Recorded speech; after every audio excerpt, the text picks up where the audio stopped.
What's up, guys? This is Matthew Stevens, or as you guys would know me, Hot and Cold from DarkZero. And now it's Hot and Cold, left alone. Got the first one, though. Wraps around, looking for the position for the players that were here a moment ago, but not going to find it too easily. However, he's going to walk into it. And Hot and Cold at less than 5 HP clutches it out for DZ. Today I'm going to be going over some tips on how to get better at being a support player, mainly on attack. Obviously, generally the support ops are Thermite, Hibana, Maverick, Ace. These are your hard breachers. These are the operators that can get any reinforced walls open. So depending on what you need to do, obviously that's what we'll go into picking the certain ops. The first tip that I'm gonna go over to get you better at support is droning. Half the time as a support player, you're not going in, you're not fighting. Main thing that you're doing is droning your teammates in, getting information about how the site looks, basically just getting it all done without having to risk your own body, if that makes sense. So let's say that we're attacking like gym. If I need to drone gym, I'm not just like going in the drone, jumping in gym, being like, okay, what's in here? That is not how you're supposed to drone. The best thing that you need to learn about droning, and I learned this from BC, is treat your drones like it's you going to die if you die with your drone. So basically play your drone like it's you. If this was me peeking a corner, I'd be quick peeking for info. So basically do the same thing with drones. You could quick peek, you go, okay, nothing there. Quick peek that, nothing there. And you just basically quick peek your way all the way around the map safely. So you're not gonna, just jump your drone in and die. So that's the first thing with droning. A lot of people just jump. Just keep jumping, okay? This is clear. You never really want to jump unless you're trying to get away, because jumping is very, very loud. Like, people can hear that. Another thing with droning is when you're droning your teammates, you actively want to be talking to your teammates. So let's say my teammate's coming up main stairs. I have a teammate coming up main stairs, following up my drone. I'll be like, okay, I'm droning gym. Watch your master and watch your office side. Okay, gym's clear. I'm gonna drone your office. Watch your master. Okay, office is clear. Come follow up my drone. I'm droning master. Like, these are the things that I'd be actively calling for, my entry fragger to be following up on my drone. Another good thing that you want to do as a hard breach player that's going to be droning a lot is, like, wherever you're going to spawn, you kind of just want to leave your drone at somewhere you could pick it up. So if I'm spawning, outside strip, I'm probably going to leave my drone here just to pick it up and use it to drone later. Because you don't want to be the one that's, droning the site or like before the round even starts. Because if your drone dies, that's one less drone that your team has for their entry fragger or for someone to get droned in by you making the support plays. Okay, the next tip I'm going to be going over is timing, which you're probably wondering, like, what timing? Like, what does that mean as being a support player? Well, basically timing is, for example, like knowing when you should go for a certain plant, like knowing when you should just, say, I don't need a plant here, I'm just gonna go for kills, I'm just gonna execute with my team, stuff like that. You need to know the best timing of when to do and when not to do stuff. We're gonna act like we're going to plant, we're going to attack the church bomb site. There's a timing of when you can just run in a plant right here, or when you need to, execute with your team and look for kills first. This is what I'm talking about, timing. If it's a 3v4 and you need to get a kill before you plant, like, that is not, obviously you're not going to just run in blindly and plant, because you don't have enough teammates to cover you. You need to know when and when not to frag out, or obviously just go for the plant.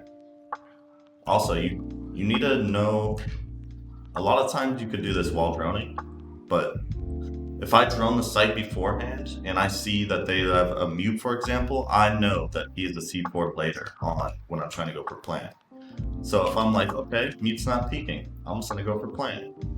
I start planning, I just get C4. I knew beforehand that he had a C4, so that's what I'm talking about timing. Like, I know which utility can kill me, and I know which operators can use that utility before I even have a plant going on in my head. So that's just one thing you want to look out for, is just know what utility the defense has before you even go into the bomb site. You don't want to just go into a bomb site blindly and try and go for a plant, and then you just have a C4 flying through just from blue or something. It's like, okay, I didn't even know they had a C4 over there. Well, obviously that's your fault. After timing is probably going to be leadership or managing. Me and BC have talked a lot about this. Like, obviously DarkZero has 2 IGLs, Mint and Skies, and they are basically co-IGLs, co-callers in that regard. But a lot of the times, from behind the scenes, you guys won't really know, it's like we basically have like 3 callers, I guess you could say. I wouldn't call myself an IGL, but I do call a lot in terms of, the execute on sites, because usually I'm always alive. Support players are generally alive last in terms of, who's entering and who's getting in the map. So what I mean by that is you want to have like strong leadership as a support player within your team. You don't have to be the IGL, but what you need to do is you need to manage your team. So like if I want to get church wall open, we're doing a church attack. I'm bottom main, I want to get this open. They have a bandit on this wall. I need to manage my players, which in order to get this wall open would probably be Thatcher and Zofia, let's say. So I need Thatcher and Zofia to come down. I need to tell them to come down, shoot a hole above the wall, EMP the wall, I throw this on, Zofia stuns, and now we have the wall up, and there's nothing they can do. Like, that's the type of thing I mean about managing. Those players would have never known that they needed to do that unless I didn't tell them to come do it. So in order to play your own game, you need to manage other people's game to get your game done. That's the whole job of a support. Okay. As I was saying about leadership, going into a map, you need to know everything that needs to go on in order for you to get certain walls open. You can't just get to a certain wall and be like, oh, I can't open this. You need to make sure that you know what you need to get done in order to open this wall. For example, if people are impact tricking garage, you need pressure on the guy in the impact tricking in order to get garage walls open. So you need to tell your teammates to go down below in stock and have them come and try and kill the garage guy, or at least pressure him so you can get this wall open. Little things like that are like really key. They're not IGLing per se, but they're super key in order for a good support player to get what he needs to get done. If you're not a like super strong leader per se, or you don't really have those qualities, sometimes it just takes time. I started out in Pro League as a entry fragger, just literally playing Ash Jaeger. Like, I played entry fragger for a good like 4 or 5 seasons, and then I played flex, so like Buck and Sledge, stuff like that. I didn't play support for the first like 3 years of Siege, basically. Once I got on support, it was very weird for me. It was very foreign. I still tried to play the same way I did with Ash and Jaeger, and it just didn't work. You can't just be like running in, trying to gun. Sometimes you can. You got to know the timing. That's what goes back to timing.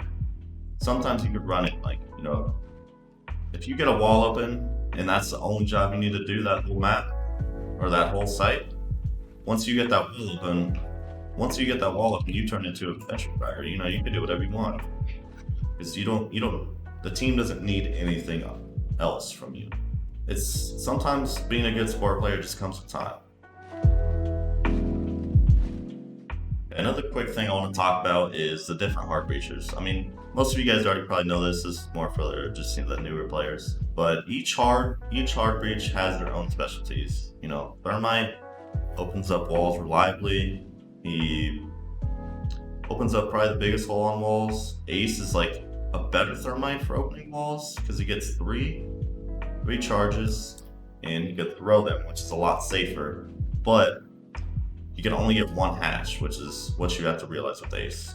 So since he can only get one hatch, he's not the best for attacking, you know, a clubhouse basement row, or not just clubhouse basement defense. You know, there's 3 hatches on this map for clubhouse basement, and you can only get one with Ace. So obviously you don't really want to rely on Ace for getting hatches, but for walls, he's very good. I would say the most well-rounded hard breach would probably be Maverick. He's probably the most skillful to use, so it does take time to use him, but once you know how to use him, he's very good. Like, you don't have to worry about bandit pick, you don't have to worry about Cade. All you have to do is just, you know, map a wall. You know, that's all you gotta do. Bam, the wall's open. I'd say the main time you want to use a hard breach like Maverick is when Thatch is banned and teams are running a lot of, you know, Cade, Bandit, Mew. So you can't really rely on like going underneath to get Bandit off. You just want to get the wall open fast. So you take Mav. Mav's also very good for getting hatches, but like I said, it's probably the most skillful and the hardest thing to do. You know, for getting hatches, I like to sit in the middle of the hatch and get three sides. Once you're on the last side, you get off the hatch and finish it. That's the best way to get hatches on Mav, in my opinion. Usually you can get about 2 hatches with Mav, which is obviously better than Ace. So I would say the best operator for getting hatches is Habana, obviously. You know, she's 3 speed, big gun. You can get hatches very safely from on rappel or something. You know, Habana, you could get on this rappel and get this hatch without having to worry about anyone shooting you.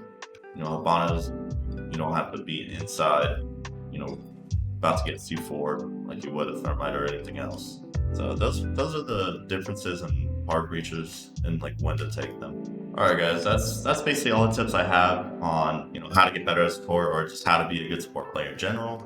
Thanks for watching, guys. It's been hot cold, you know, just going over some support tips, and hope you guys have a good one.